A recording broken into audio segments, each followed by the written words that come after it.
त्रकोदरा विद्यगदा विमर्श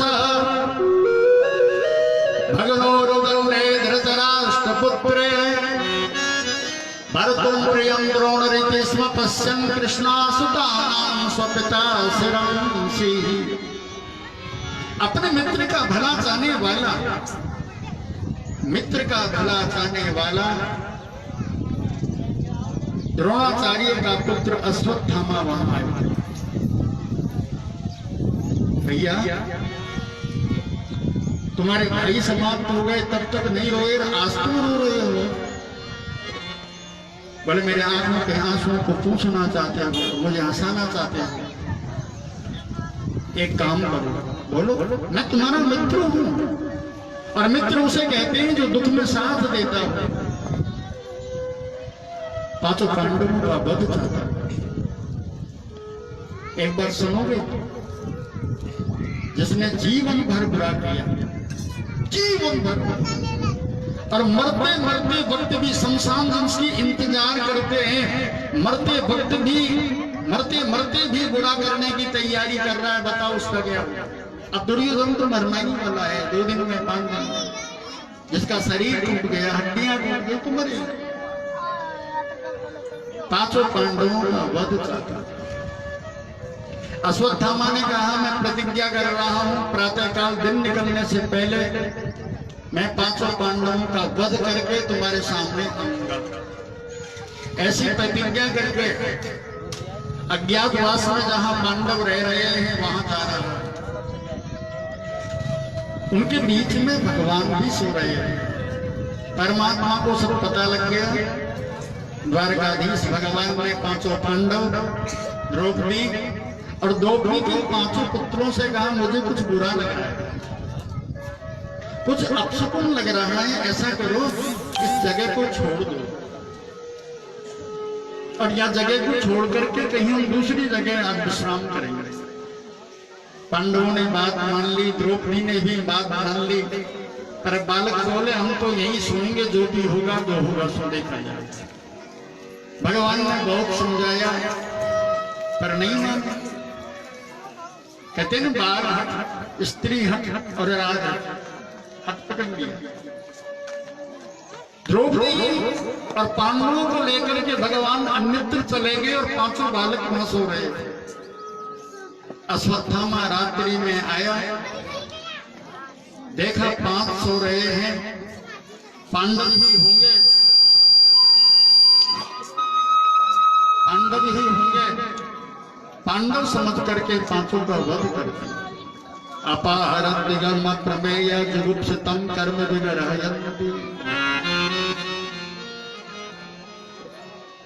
भाई मृत्यु तो मारना ही है, पर शायद गाय को मारने में और भैंस को मारने में बड़ा अंतर हो जाए। 100 वर्ष के व्यक्ति की मृत्यु हो जाए, एक 5 वर्ष के छोटे से बालक को मारो तो उसका तो न्याय अलग है।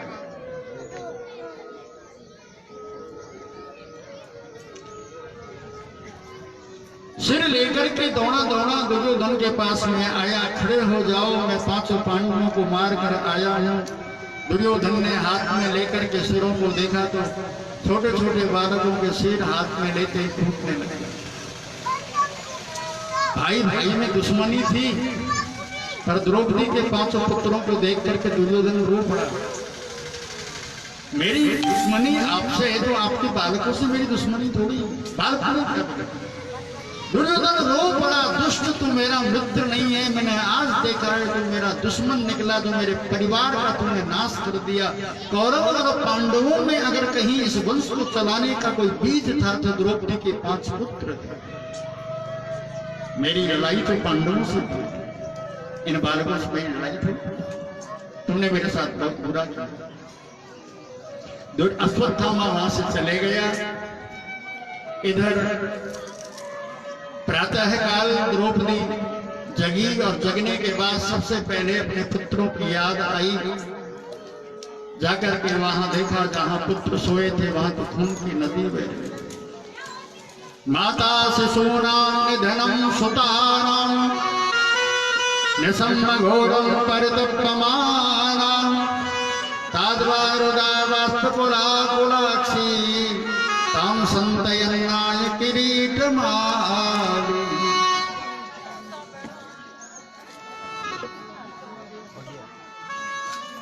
किसी माँ के चाहे 5 बेटा हो, चाहे 4 हो, चाहे 7 हो,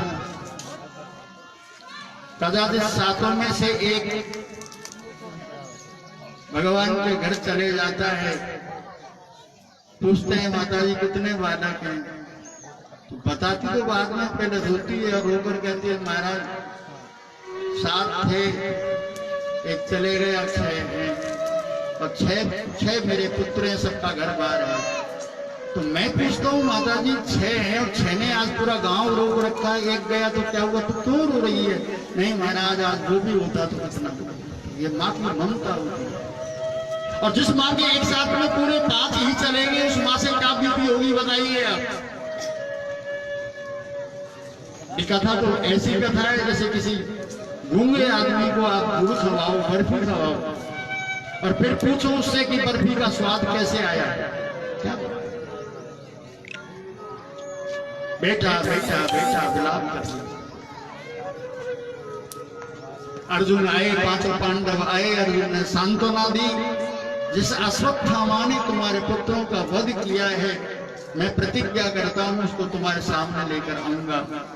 अर्जुन ने अश्वत्थामा का पीछा किया और अश्वत्थामा को पकड़कर द्रौपदी के सामने खड़ा कर दिया और बाण निकाल करके कहा ये वो व्यक्ति है जिसने सोते हुए को मारा, छोटे छोटे बालकों को मारा, मैं इसका वध करूंगा। बस अब थोड़ा ध्यान देना, ये आप भी माँ हो और वो भी माँ है, इसलिए मैं तुलना कर रहा हूं तुम्हारी और द्रौपदी की। यार द्रौपदी तो आप नहीं बन सकती, उन्हें तो देवी का रूप बताया, अहिल्या द्रौपदी तारा कुंती मंदोदरी तथा, इनको तो ग्रस्त में रहते हुए भी 5 देवी बताया। फिर भी स्वभाव तो थोड़ा बहुत बराबर ही करो ना। सुखदेव कहते हैं राजन क्या कर रहे हो? वध कर रहा हूं, मार रहे हो? क्यों? बोले ये आप पूछ रही हो क्यों? ये वो है जिसने सोते हुए बालकों को मार दिया। बोलो मुंचता मुंचता में सह ब्राह्मणों नितराम गुरु। आप मारो मत इसे मत मारो, ये तो गुरु का बेटा है, अगर आपने इसको मार दिया तो गुरु मारने का पाप लग जाएगा। बड़ा कौन होता है? आदमी बड़ा नहीं होता, बड़ा होता है गुण के पीछे। बोलो राधे राधे।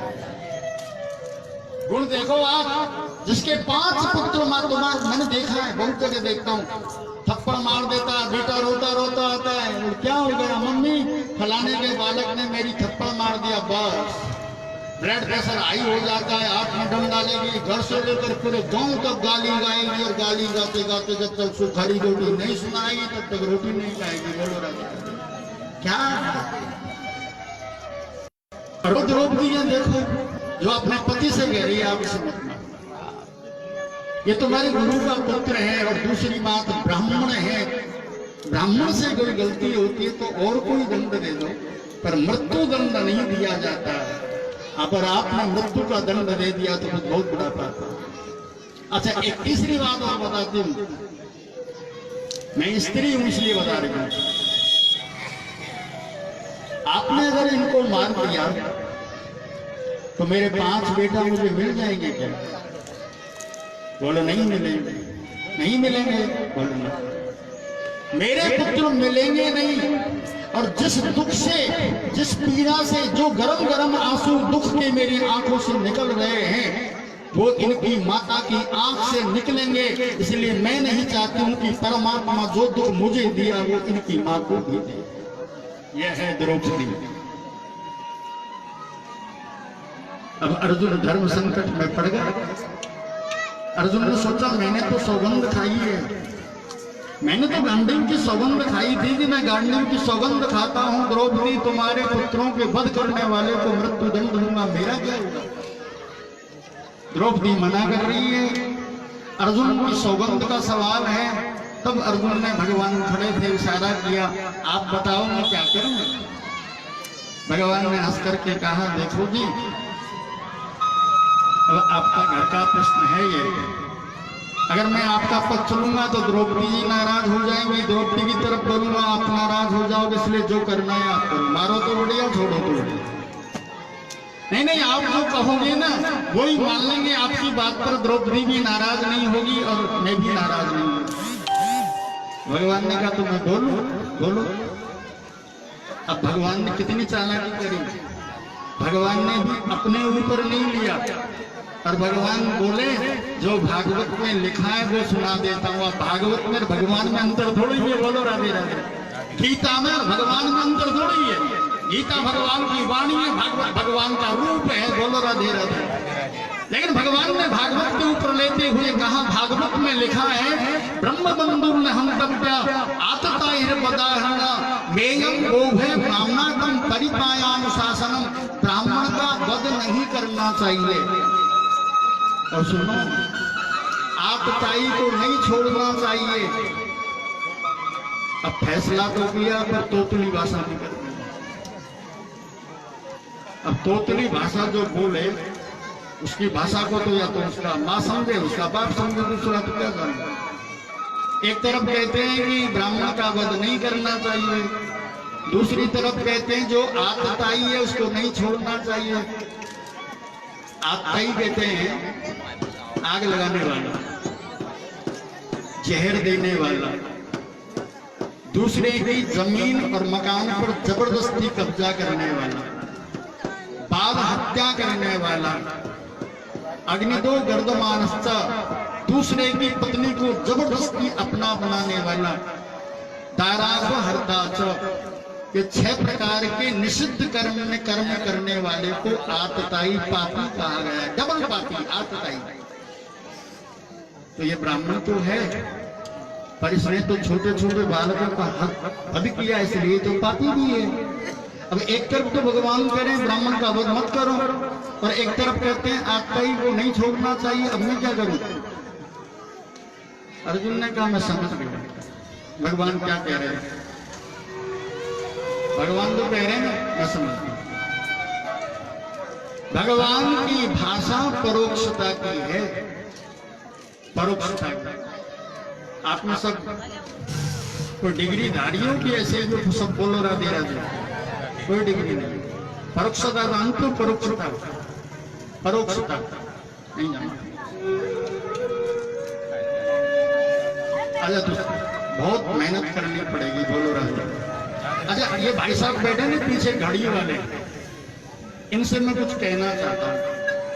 अब इनका नाम मैं लूं और इनका नाम लेकर इतने लोगों के बीच में मैं कोई कड़ी बात कह दूं तो या तो ये हम खड़े होंगे तो जान फटकारेंगे हमसे, नहीं तो फिर ये भले आदमी होंगे तो कल से आएंगे नहीं। अब मुझे क्या करना है? कहना इनसे ही है और चलती भागवत में सब लोगों के बीच में ही कहना है। तब एक उपाय है मेरे पास, मुझे परोक्षता का सहारा लेना चाहिए। परोक्षता का हिंदी में अर्थ होता है सीधी सीधी बात को न कहकर किसी के ऊपर ढालकर जो बात कही जाती है उसे परोक्षता कहते हैं। बोलो राधे राधे। आपसे ही कह रहा हूं पर आपका नाम नहीं ले रहा हूं, आपके बारे में कुछ नहीं बोल रहा हूं, मैंने नाम इनका लिया, सहारा इनका लिया और इनसे कहकर आपको सुनाया, इसे परोक्षता कहते हैं। जैसे मैं उदाहरण देकर आपको बता दूं, और ये भागवत की जितनी कथाएं हैं, रामायण की जितनी कथाएं हैं, गीता की जितनी कथाएं हैं, ये सब हमारी कथाएं। बोलो राधे राधे। ये और बता देता हूं, पूरी भागवत की जितनी कथाएं 7 दिन की कोई ऐसी कथा नहीं है जो हमारी नहीं है। उत्तानपाद के 2 पत्नी थी, ध्रुव बेटा हुआ, हाथी पानी पीने गया, मगर ने पैर पकड़ लिया। ये सारी कथाएं आप कोई मुझे बताना जो हमारी नहीं है, सारी कथाएं। पर आप कहोगे महाराज हमारा तो नाम ही नहीं है। अब नाम तो नहीं है भाई, नाम इसलिए नहीं है कि देवताओं की भाषा परोक्षता की है। सीधी सीधी अगर माता जी से मैं कुछ कह दूंगा तो कल से नहीं आएंगी। बोलो राधे। सुनो, एक आदमी मांड पीता था, मांड जो चावल से निकलता है। अब रसोई बनी थी, मान तैयार हो गया। अब माँ ने कहा बेटा तुम्हारे पिताजी को बुला के लाओ, मान पिएंगे, तैयार है, रसोई बनाए, चावल बनाया मैंने। अब बालक गया पिताजी के पास, तो वहां देखा तो पंचायत में बैठे हैं, भीड़ लग रही है। बालक ने सोचा अगर मैं पिताजी से ये कहता हूं कि पिताजी चलो आपको मम्मी मांड पीने बुला रही है, तो बदनामी हो जाएगी। लोग कहेंगे इतना बड़ा आदमी पंचायत करने आ गया, खादी भंडार का कुर्ता धोती पहनकर पीता है मांड, और नहीं कहता हूं तो मम्मी पिटाई करेगी। तो उस बालक ने क्या कहा सुनो, और आपसे मैं पूछूंगा तो आप बता भी नहीं पाओगे बालक क्या कह रहा। बालक ने कहा पिताजी, बोले हाँ बेटा, बोल जल्दी चलो। बोले क्यों? बोल मम्मी बुला रही है। बोले क्यों? बोले धानोपुर से मांडू आया है, कठोटिया घाट पर बैठा हुआ है, जल्दी चल करके मिल लो नहीं शीतलपुर चला जाएगा। बोलो राधे राधे। अब कुछ 10वीं 8वीं जिसने कर रखी वो समझ गए होंगे, बाकी तो सब फेल है। बोलो राधे। नहीं समझे ना? समझ गए तो थोड़ा चतुर है, नहीं समझ गए, बाकी तो सब कथा सुनाए। बोले सुनाए कैसी है? बहुत बढ़िया हो रही है। क्या सुना? अरे ये मत पूछो, बढ़िया हो रही है। बोलो यही वो किसान, वो अधिकारी जो पंचायत में बैठा था, वो बाप समझ गया धानोपुर से मांडू आया है, धान से मांड निकला है, कठोटिया घाट पर रखा हुआ है, आटा मंडने की कठोटी में रखा हुआ है, जल्दी चल करके मिल लो, पानी पी लो, नहीं शीतलपुर चला जाएगा, ठंडा हो जाएगा। अब लोगों ने तो, उसने तो अर्थ सत्य लगा लिया, बाकी लोगों ने ऐसे ही अर्थ लगाया जैसे रोज लोग लगाते हैं। धानपुर से मांडू कोई आया है, गांव के पास कोई कठोटिया घाट होगा, वहां बैठा है, जल्दी चल करके मिल लेगा, नहीं पास में कोई शीतलपुर गांव है, वहां चले जाएगा। ये कथा ऐसी कथा है परोक्षता की। भगवान कह रहे हैं ब्राह्मण का वध नहीं करना चाहिए और आतताई को नहीं छोड़ना चाहिए। इस रहस्य को अर्जुन समझ गए और अर्जुन ने अपना बाण निकाला, और बाण निकालकर एस बसिनारद्ध, सिर में मणि थी अश्वत्थामा के, उस मणि को निकाल दिया, और एक तरफ की दाढ़ी और एक तरफ की मूंछ। सबसे कठिन जाति अपमाना, सबसे बड़ा मारना है समाज में, इज्जत खराब कर देना। बोलो राधे राधे। भागवत कहती है, रामायण लिखा है, रामायण में समझदार, इज्जतदार, प्रतिष्ठावान कोई व्यक्ति हो और उससे कोई गलती हो जाए, समाज में उसकी इज्जत खराब कर दो, ये तलवार और बंदूक से बड़ा मारना है। इज्जतदार व्यक्ति होगा तो अपने आप मर जाएगा, बाकी तो कुछ नहीं है। बोलो राधे। बस अपमान कर दिया, अश्वत्थामा वहां से निकल गया। अश्वत्थामा ने प्रतिज्ञा कर ली, इन भरी समाज में, भरे लोगों के बीच में मेरा अपमान किया, मैं आज प्रतिज्ञा करता हूं पांडवों का बदलूंगा। अब आप आगे की कथाओं में देखेंगे कैसे बदलेगा। अभी तो कोई नहीं है, 5 पुत्र थे वो समाप्त कर दिए भगवान। सुखदेव कहते हैं राजन गंगा स्नान के लिए गए और वहां ले जाकर के गंगा स्नान करवाया, द्रौपदी के 5 पुत्रों का पिंडदान आदि किया। भगवान श्री हरि आज बड़े आनंद से हस्तिनापुर में आए और हस्तिनापुर से युधिष्ठिर जी महाराज को सिंहासन पर बैठाकर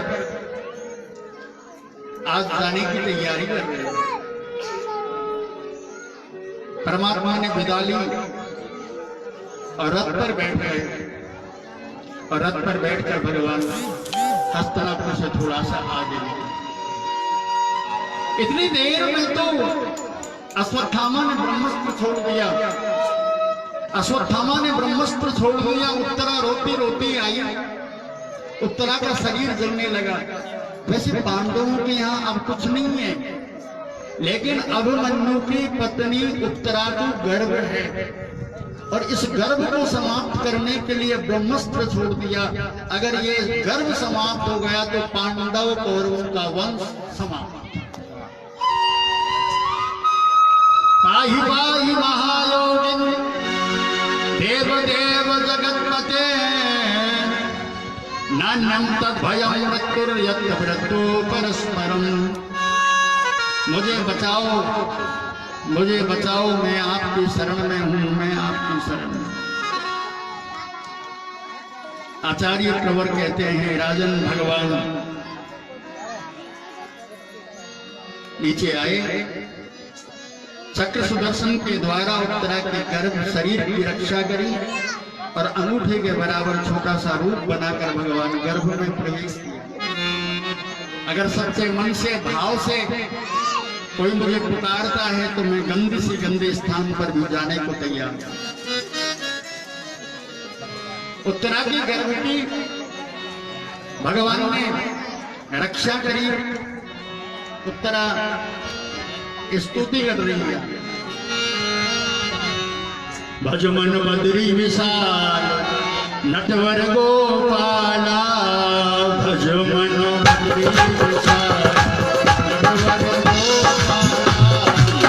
भजमन बद्री विशाल नटवर गोपाला, गोपाला गोपाला गोपाला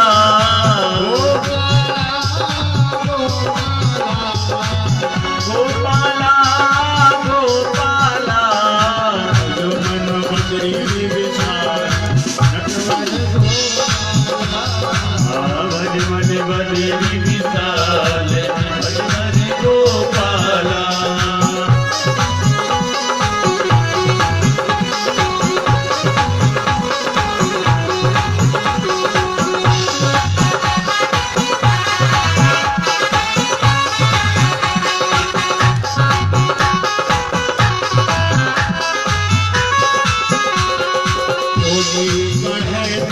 कृष्ण मुरारी, कोई कहे तुम कृष्ण मुरारी, कोई कहे तुम कृष्ण मुरारी, कोई कहे तुम कृष्ण मुरारी, कोई कहे नटवर गिरधारी, कोई कहे नटवर गिरधारी, कोई कहे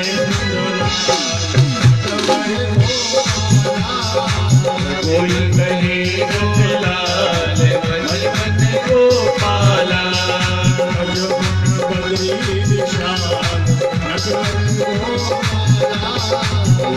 भजमन बद्री विशाल नटवर गोपाला।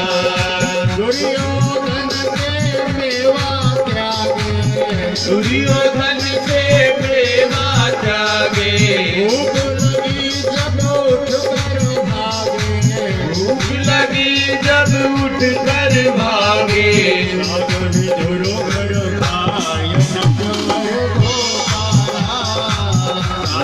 बद्री विशाल नटवर गोपाला, गोपाला गोपाला गोपाला गोपाला,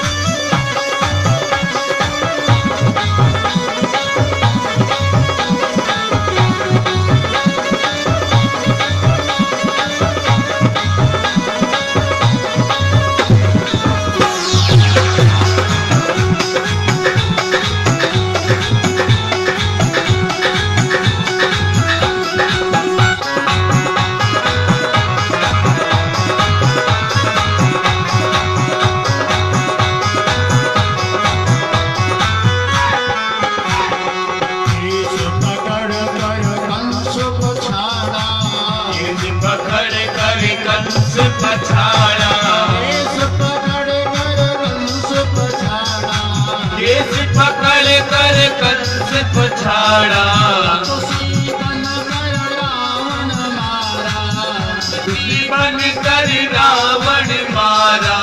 भगतन के प्रतिपाल नटवर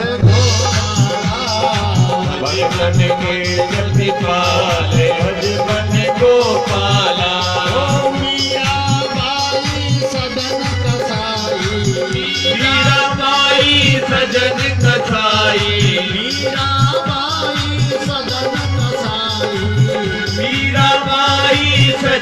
कसाई हरि के भजन से मुक्ति पाई हरि के भजन से मुक्ति पाई राम के भजन से मुक्ति पाई राम के भजन से मुक्ति पाई ऐसे दीन दयाल नटवर ओ ऐसे दीन दयाल भगवन गोपाला ऐसे दीन दयाल ऐसे दीन दयाल भगवन गोपाला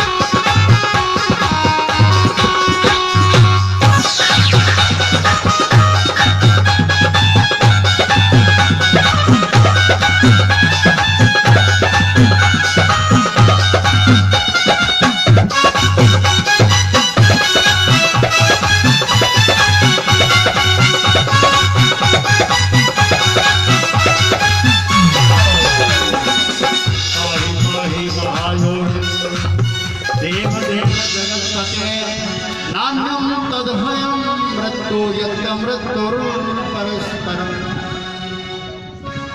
मैं समाप्त हो जाऊं, मुझे कोई चिंता नहीं है, पर मेरे गर्भ की रक्षा कर।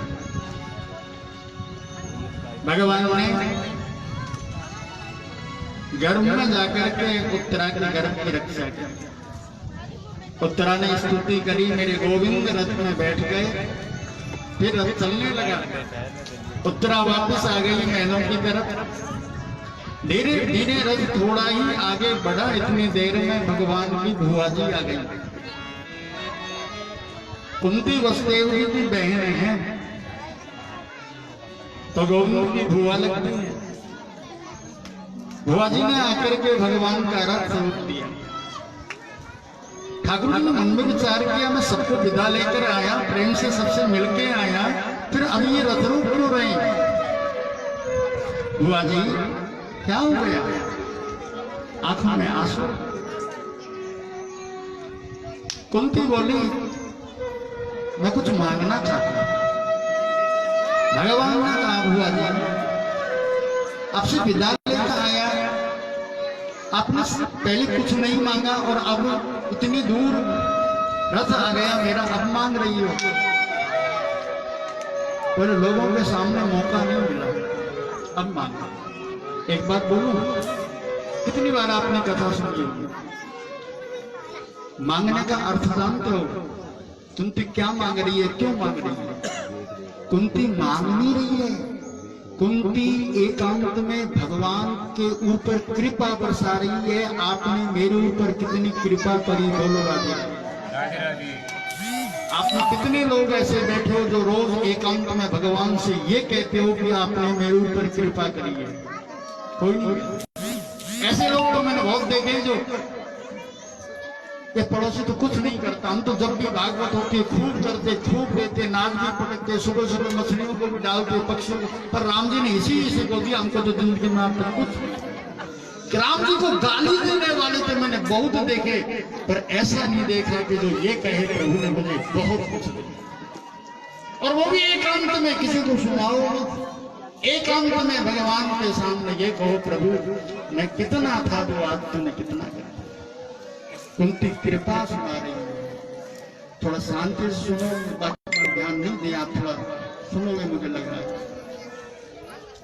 रामायण में रामायण पढ़ते हैं, रामायण घर में भी पाठ करवाते हैं, कोई 36 घंटा पढ़वाता, कोई 24 घंटा। रामायण से फल मिलता है। क्यों? ठंडे दिमाग से सुनो, रामायण में राम जी की प्रशंसा है और ये नियम है, भगवान की प्रशंसा भगवान के सामने करते हैं तो भगवान खुश होते हैं। आप लोग दुनिया में इतनी मेहनत कर रहे हो, कोई भाग रहा है, कोई दौड़ रहा है, बेचारे सब कथा। क्यों? भगवान कृष्ण की कथा कहने से कृष्ण भगवान खुश होते हैं और भगवान के सामने रोने से ठाकुर जी दुखी होते हैं। बोल रहे हैं परमात्मा को प्रशंसा, भगवान के सामने भगवान की प्रशंसा गोविंद को बहुत अच्छी लगती है। तो कुंती क्या कह रही है? आपने मेरे ऊपर कृपा करी। भगवान ने कहा कृपा करी तो करी, अब क्या हो गया? बोलो नहीं, उस कृपा का मैं आपके सामने वर्णन कर रही हूँ। आपने मेरे ऊपर बहुत एक कृपा तो आपने अभी अभी करी। अगर उत्तरा के गर्भ को आप नहीं बचाते तो उत्तरा और उत्तरा का गर्भ दोनों समाप्त हो जाते। एक कृपा आपने बहुत पहले करी। दुर्योधन के यहाँ दुर्वासा ऋषि भोजन करने आए। दुर्वासा ऋषि ने कहा वरदान मांगो, मैं आपको आशीर्वाद देना चाहता हूं। अब दुर्योधन तो कपटी था, उसने सोचा मैं ऐसा आशीर्वाद मांगू कि मेरे जो भाई हैं वारी बोल हो जाए। मांगो मांगो। अच्छा तो बाबा मैं ये वरदान मांगना चाहता हूँ, आपको मैंने भोजन कराया ना? हाँ। तो आप कितने हो टोटल? महात्मा जी बोले 10,000 के आसपास हैं। ओहो, 10,000 ब्राह्मणों को भोजन कराया, मुझे फल मिलेगा। एक बात बोलूं? बोलो बोलो। तो जो फल मुझे मिले वो फल मेरे परिवार के, मेरे जो खास भाई हैं उनके यहाँ परसों के दिन दोपहर में 12 बजे आपको पांडवों के यहाँ करना है। बोलो कितनी राजनीति। पांडव अज्ञातवास में रह रहे हैं, उनके पास तो कुछ का ठिकाना नहीं है। वो 10,000 को भोजन कहाँ से कराएंगे? दुर्योधन ने चाल चली। दुर्वासा क्रोध ही सुनते हैं, अगर भोजन तो दूर पानी की व्यवस्था नहीं हुई श्राप दे देंगे और अधोगति, मेरा पूरे दुश्मन अधोगति में पीड़ा मिलेगा। कुंती रो पड़ी, आंखों में आंसू भर गए। दोपहर के 12 बजे द्रौपदी ने भोजन कर लिया।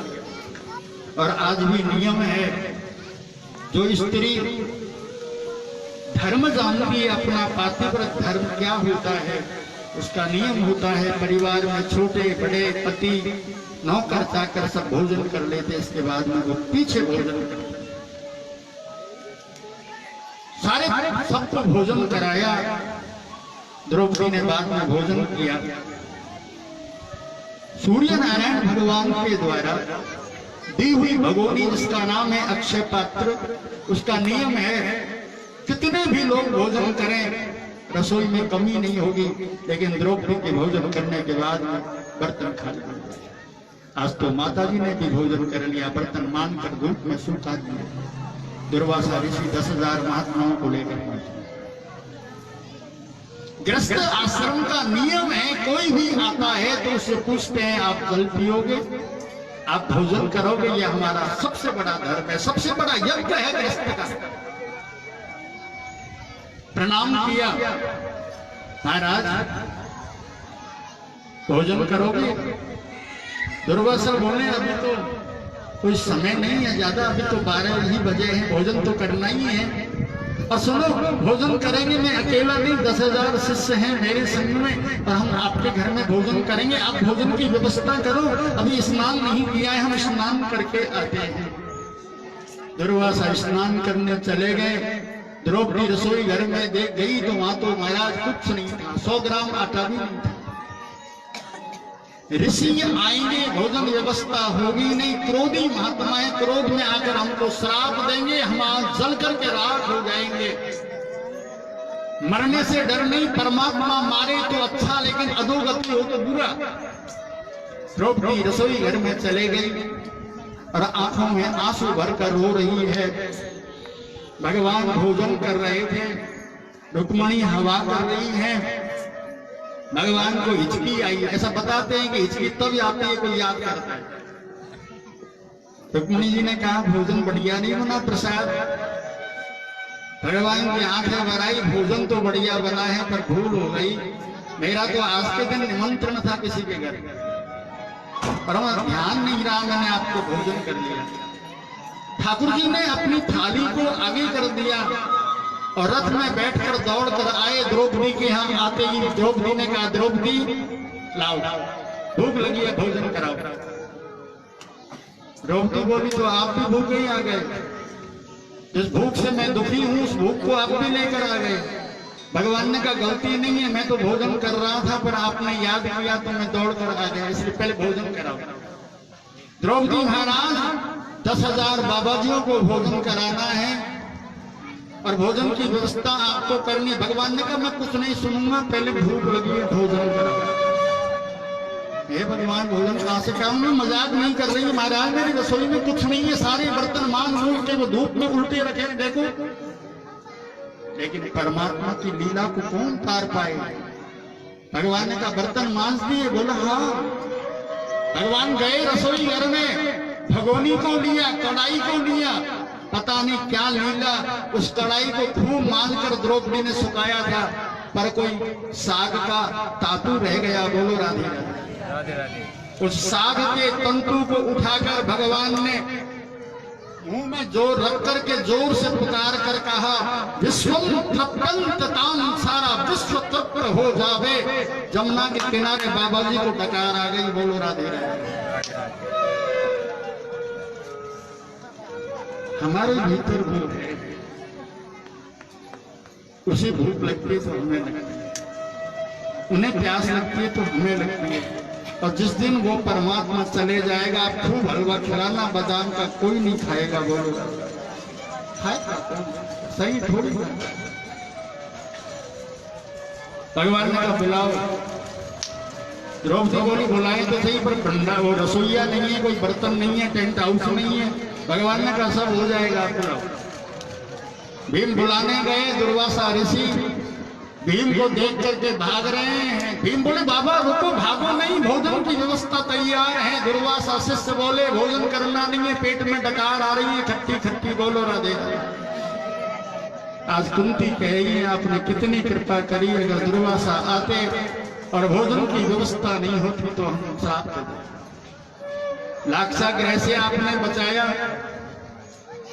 लाक्षा ग्रह से आपने बचाया, लाक्षा ग्रह बनाया था, लाख का महल, उस समय भी आपने रक्षा करी। आपने पैर पैर पर मेरी रक्षा करी, अब एक कृपा और कर दो। बोलो, एक बात बताओ, किसी से कहना नहीं है, आप इतने दिन से हमारे घर में जा रहे हैं, आज आप क्यों जा रहे हो? आप बता सकते हो भगवान क्यों जा रहे हैं? बोलो। इतने दिन से भगवान हस्तिनापुर में रह रहे थे, आज भगवान द्वारकापुरी क्यों जा रहे हैं? आप कोई बता सकते हो हमें? अब नहीं तो शाम तक बता देना, अब तो मैं बता देता हूं। सुनो, ध्यान से सुनना। कुंती समझ गई भगवान क्यों जा रहे हैं। मैं बता दूं आपको, बता देता हूं। अधिक मात्रा में जब ये आता है ना गिड्डी, और अच्छी कुर्सी मिल जाती है, कितनी चीज हो गई? 2। और तीसरा अच्छा रूप मिल जाता है, अच्छा गौड़। मैं खंडेलवाल हूं, मैं तो गौड़ हूं, मैं तो सनाट हूं, मैं तारासर हूं, मैं तो आदि गौड़ हूं। अच्छा गोत्र में जन्म लेने वाला, इसके बाद उसको अच्छा धन मिल जाए और अच्छे धन के बाद में उसको अच्छा पद मिल जाए, 3 चीज एक साथ जिसको मिल जाती है, पाम पिंचन गोचरम, भगवान उससे बिल्कुल अलग हो जाते हैं। कुंती के जीवन में जिस समय दुख था, पैर पैर पर विपत्तियां आ रही थी, मेरे गोविंद कुंती के सामने थे। आज हस्तिनापुर का सिंहासन मिल गया, युधिष्ठिर जी को सिंहासन मिल गया, राज्य मिल गया, कोई कुंती को वो घड़ी याद आ गई, वो स्थिति याद आ गई कि आज परमात्मा मुझे छोड़कर क्यों जाए। विपदा संतो न सस्वत तत्र तत्र जगत गुरो भवतो दर्शनम यस्यात् पुनर्भव दर्शनम। अगर देना चाहते हो प्रभु तो और मुझे कुछ नहीं चाहिए, बस मेरी एक इच्छा है वो आप पूरी कर दो। भगवान ने कहा मांगो। बोले विपदा सस्वतंत्र, मेरे जीवन में विपत्ति के पहाड़ टूटते रहे, एक विपत्ति दूर नहीं हो, दूसरी आवे, दूसरी दूर नहीं हो, तीसरी आवे। भगवान कहाँ है, ये क्या मान लिया? उन दिनों का मुझे पता है, अगर आप शाम को 7, सवा 7 बजे तक द्वारका पहुंच गए और सवा 8 और 8:30 में अगर मेरे ऊपर कोई विपत्ति आ गई और मैं आपकी याद में रोऊंगी, तो मुझे पता है, विश्वास है, आपको उल्टे पैर मेरे घर में वापस आना पड़ेगा। बोलो राधे। इसलिए विपत्ति से आती हूँ, दुनिया कुछ नहीं कहे पर मेरा अनुभव है, भागवत की बात झूठी पड़ सकती है, पोथी की बात झूठी पड़ जाएगी, पर अनुभव की बात झूठी नहीं होती है।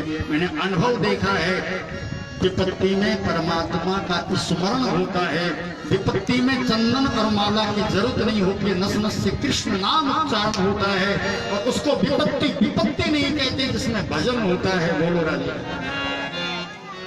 विपदो नैव विपदः संपदो नैव संपदः, वो विपत्ति नहीं जिस विपत्ति में भगवान का भजन होता है।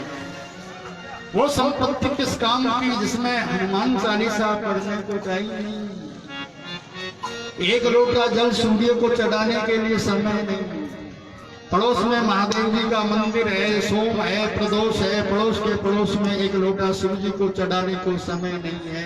ऐसी जिंदगी नरक। बोलो राजा। आचार्य प्रवर कहते हैं, राजन सुख के माथा सिल पर जो हरि हृदय से जाए, बलहारी व दुख की जो पल पल नाम जपाए। वो विपत्ति नहीं जिस विपत्ति में परमात्मा का भजन बनता है। भक्ति का वरदान देकर मेरे प्रभु देखते देखते आगे गए। थोड़ी देर में युधिष्ठिर जी को देखा तो दुखी हो रहे हैं। भगवान ने कहा आप क्यों रो रहे हो? बोले इसलिए रो रहा हूं महाराज, मुझे नरक मिलेगा, मेरे कारण से स्त्रियों को विधवा होना पड़ा, बालक अनाथ हो गए। युधिष्ठिर जी को भीष्म पितामह के पास में ले गए। भगवान ने सोचा यहाँ मेरी दवाई नहीं चलेगी, बोलो राधे। यहाँ को दूसरा वेद भी बुलाओ और दोनों काम हो जाएंगे, बाबा जी को जाते जाते मेरा दर्शन भी हो जाएगा। तो भगवान युधिष्ठिर जी को भीष्म पितामह के पास ले गए। दो फायदा हो रहा है, इनका भला हो जाएगा और बाबा जी को मेरा दर्शन हो जाएगा। महाराज मैंने कितना पुण्य किया जो आप उत्तरायण के समय मुझे घर बैठे दर्शन देने आए। भगवान ने कहा मैं आपके सामने युधिष्ठिर जी को लेकर आया हूं। इनका प्रश्न है मैं नरक में जाऊंगा, मेरे कारण से महाभारत हुआ, स्त्रियों को विधवा और बालकों को अनाथ होना पड़ा। भीष्म महाराज ने युधिष्ठिर जी को राजधर्म बताया और राजधर्म का वर्णन करते करते एक सूत्र बता दिया नीति का, कर्ता भोक्ता जनार्दन। ये वेद कहता है कर्म को करने वाला परमात्मा और कर्म का फल पाने वाला भी परमात्मा। तो आप कहोगे हम कौन है? हम मुनि में हैं। बोलो राधे। नौकरी कर रहे, अपना काम कर रहे। आपका काम बच्चों को पढ़ाने का है तो पढ़ाओ, तुम्हारा काम स्कूल में नौकरी करने का तुम करो, मेरा काम प्रवचन करने का, कथा करने। जिसका जो काम है भगवान ने हमें गढ़ दिया वो हम कर रहे हैं, बाकी हम मुनि में हैं, मालिक तो परमात्मा है। बोलो सुनो, फिर आपको समझ नहीं आएगी, मैं तो बता रहा हूं पर समझ तो नहीं आनी। बोलो क्यों नहीं आनी? बुरा नहीं मानो तो एक बात बोलूं। बोलो एक चौबे जी थे, चौबे जी मैं वृंदावन में रहता हूँ, फिर वहीं पढ़ा था तो वहीं से ज्यादा सुनता है। तो चौबे जी ने क्या किया, जन्माष्टमी का दिन था तो बढ़िया बादाम छिलका उतारा, बादाम मिला के भांग खाई और भांग के गोला खा करके चौबे जी नाव में बैठ गए। अरे भाई आज जन्माष्टमी है तो गोकुल जाऊंगा, गोकुल, और गोकुल में जन्माष्टमी पर दर्शन करके वापस फिर मथुरा आ जाऊंगा। सुन रहे हो ने? चौबे जी नाव में बैठ गए और नाव चलाने लग गए। वो होते हैं दो लकड़ी सी, उनसे नाव चलाने लग गए। बस अभी जाऊं और रात में जन्माष्टमी में दर्शन करके फिर सुबह वापस मथुरा विश्राम घाट पर आ जाऊंगा। चौबे जी नाव चलाते चलाते चलाते सुबह के 4 बज गए। बोलो राधे राधे। अब इधर तो वो भांग का नशा कम हुआ, इधर फिर सुबह लोग स्नान करने आने लगे। भैया कौन सी जगह है?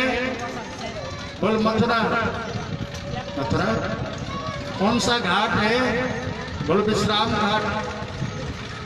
तो वे जी बोले मैंने कल नाव में 4 बजे बैठा था, सारी रात नाव चलाई, फिर भी वही मथुरा, फिर भी वही विश्राम घाट नहीं हुआ। अरे बताओ नहीं ये क्या हो गया? मैंने सारी रात नाव चलाई, गोकुल जाना चाहता था नाव में बैठकर, फिर भी वही मथुरा और फिर भी वही विश्राम घाट। लोग बोले चौबे जी नाव तो सारी रात चलाई है, पर वो नाव जो है ना वो खूंटी से बंधी थी, वो नाव को आपने खूंटी से खोला नहीं, वहीं हिलती रही। बोलो राधे। ये स्थिति है हमारी। बोलो राधे। सब बंधे पड़े हैं, अब कैसे बंधे पड़ेंगे तो खोल नहीं खोलूंगा। बोलो राधे राधे। आचार्य प्रवर कहते हैं राजन, कर्ता भोक्ता जनार्दना, भीष्म को आत्मज्ञान, युधिष्ठिर जी को आत्मज्ञान का उपदेश दिया। भीष्म पिता ने भगवान की स्तुति करी और कहा आज मैं आपका वो दर्शन करना चाहता हूँ जो मैंने महाभारत में दर्शन किया। ध्यान से सुनो, बाकी तो हरी बोल है। बोलो राधे राधे। हाँ सब मैं जानता हूँ, खूब पता है, बुढ़ापा हो गया था, हम 2 मिनट में पहले दिन आए तब समझ गए थे। बोलो राधे। तो वो आपसे मैं कुछ मांग रहा हूँ, मांगो। बोलो मैं आपका दर्शन चाहता हूँ, और वो दर्शन जिसको मैंने महाभारत में देखा। भगवान ने कहा रोज पोशाक बदलते हैं, आप बताओ कौन सा दर्शन था? बोले प्रभु आप सुनना चाहते हो, वैसे आपको याद तो है पर आप सुनना चाहते हो तो सुनो। इति रूपी कल्पिता वितृष्णा भगवती सात्वत प्रभुने विभुने। मैंने एक दिन प्रतिज्ञा करी थी महाभारत में कि आज जो हरिहु को शस्त्र गवाऊं तो लाजू मैं गंगा जननी को मैं संतन सुत न कहूं। आपकी प्रतिज्ञा थी कि महाभारत में खाली हाथ रहूंगा, मैं कौरवों का पक्ष लूंगा न पांडवों का लूंगा। लेकिन आपकी प्रतिज्ञा को तोड़ने के लिए मैंने एक दिन प्रतिज्ञा करी कि आज के युद्ध में चाहे जो हो पर भगवान के हाथ में मैं हथियार देखना चाहता हूं। ऐसी प्रतिज्ञा करके युद्ध करने लगा। अर्जुन का रथ विदीर्ण हो गया, अर्जुन के रथ के पहिया टूट गए, घोड़े प्यास से व्याकुल हो गए। आप खड़े खड़े देख रहे हैं, आपने देखा अगर मैं अपनी प्रतिज्ञा निभाऊंगा तो चेला राम जी मर जाएंगे। तुरंत आपने अपनी प्रतिज्ञा तोड़ दी, दौड़े दौड़े आप आए, आपने रथ के उस पहिया को लिया और रथ के चक्र को लेकर के प्रभु आप मुझे मारने के लिए दौड़े। आपका पीतांबर नीचे गिर गया, मुकुट टेढ़ा पड़ गया था, आपके शरीर पर पसीना आया था, घोड़ों की खुरों से उड़ने वाली वो मिट्टी के कान आपके चेहरे पर थे। बस न वैकुंठ चाहिए, न गोलोक चाहिए, मैं दोबारा जन्म चाहता हूँ। मेरी मुक्ति आपकी उस झांकी में हो जाए जिसको मैंने एक बार देखा था, जो रथ का चक्र लेकर के पहिया लेकर आप मुझे मारने के लिए दौड़े थे। और एक मेरी इच्छा और है, वो पूरी कर दीजिए। मेरी एक बेटी है, उसका विवाह करना चाहता हूँ। जीवन बीत गया, कोई वर नहीं मिला, अगर आप चाहो तो मैं आपके साथ विवाह कर दूं। भगवान ने कहा बाबा जी मजाक क्यों कर रहे हो? आप तो नैष्ठिक बाल ब्रह्मचारी हो, आपका तो विवाह हुआ ही नहीं, तो फिर आपको बेटी कहां से आई? क्या नहीं, मेरे एक बेटी है। बोलो आप लोगे? भगवान ने कहा अगर आपकी बेटी है तो मैं लूंगा। पहले बेटी का नाम बताओ, बेटी कहां से आ गया? बोले एक बेटी है और उस बेटी से मैं ज्यादा परेशान हूं। और सुनो, अब तक तो जैसे जैसे मैं निभाता रहा, पर अब बुढ़ापा आ गया और मेरे बुढ़ापे में अगर बेटी रह गई घर में तो फिर जिंदगी नरक है। ध्यान देना, आप समझोगे मेरी भाषा को। बचपन बिगड़ जाए कोई चिंता नहीं, जवानी कुसंग में बिगड़ जाए कोई चिंता नहीं, पर बुढ़ापा नहीं बिगड़ना। बुढ़ापा अगर भगवान में लग जाता है तो पीछे की दोनों अवस्थाएं ऑटोमेटिक सुधर जाती है। अब मेरी है वृद्धावस्था, और मेरी वृद्धावस्था मैं आपके चरणों में लगाना चाहता हूँ। और मेरी बेटी है बुद्धि। इस बुद्धि को मैंने महाभारत में लगाया, कौरवों में लगाया, पांडवों में लगाया, लगाते लगाते लगाते पूरा जिंदगी बीत गई। अब बुढ़ापा आ गया। बुढ़ापे में मेरी बुद्धि मेरे परिवार में, खानदान में लगी रही तो मेरा कल्याण कैसे होगा। इसलिए बुढ़ापे में बेटी आपके चरणों में लगाना चाहता हूँ। बाल कृष्ण भगवान। उत्तरायण का समय आया और उत्तरायण के समय में मैं देखते देखते भगवान के चरणों में अपने मन को लगाया और भगवान के धाम को प्राप्त हुआ। इधर अंतिम संस्कार करके भगवान द्वारकापुरी में प्रवेश किया। द्वारकापुरी में भगवान की 16,108 पत्नियां वसुदेव देवकी के चरणों में प्रणाम किया और बड़े आनंद के साथ में परमात्मा द्वारकापुरी में प्रवेश किए हैं। अब 1 घंटे का विश्राम रहेगा। 2 बजे से 5 बजे का हमें समय दिया है इन्होंने बोलने के लिए कि आप 2 बजे से 5 बजे बोलेंगे। उसमें परीक्षित का जो जन्म वो सबके संकट दूर करेगी, सबके संकट दूर करेगी। वो बरसाने वाली बजाओ बजाओ बजाओ जी राधा नाम की ताली बजाओ, राधा नाम की ताली बजाओ, राधा नाम की ताली। राधा राधा राधा राधा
में खुशियाँ भर देती, जीवन में खुशियाँ भर देती, कृपा दृष्टि जिस पर कर देती, जीवन में खुशियाँ भर देती। कृपा दृष्टि जिस पर कर देती, जीवन में खुशियाँ भर देती। मन उपवन में फूल खिले, हाँ मन उपवन में फूल खिले, हाँ महके डाली डाली बजाओ बजाओ बजाओ जी राधा नाम की ताली, बजाओ राधा नाम की ताली, बजाओ राधा नाम की ताली। देखिए कहते हैं जो बजाएगा ताली उसकी रोज मनेगी दिवाली, और जो नहीं बजाएगा ताली उसकी जेब रहेगी खाली। तो एक बार दोनों हाथ खोलकर, दोनों हाथ जिनको दो हाथ दिए और मीठी मीठी तालियों के साथ ऊपर ही ऊपर बजाते हुए बजाओ राधा नाम की ताली, बजाओ राधा नाम की ताली, बजाओ राधा नाम की ताली।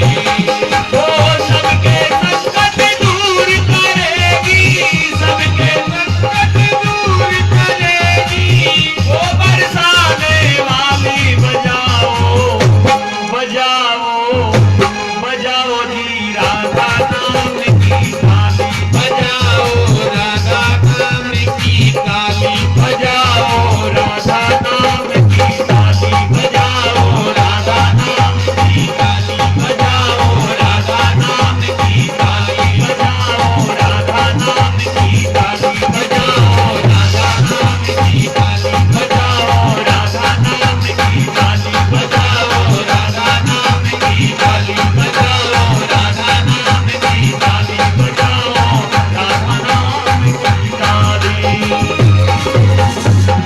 बोले बांके बिहारी लाल की, बोले भागवत महापुराण की जय। जय जय श्री राधे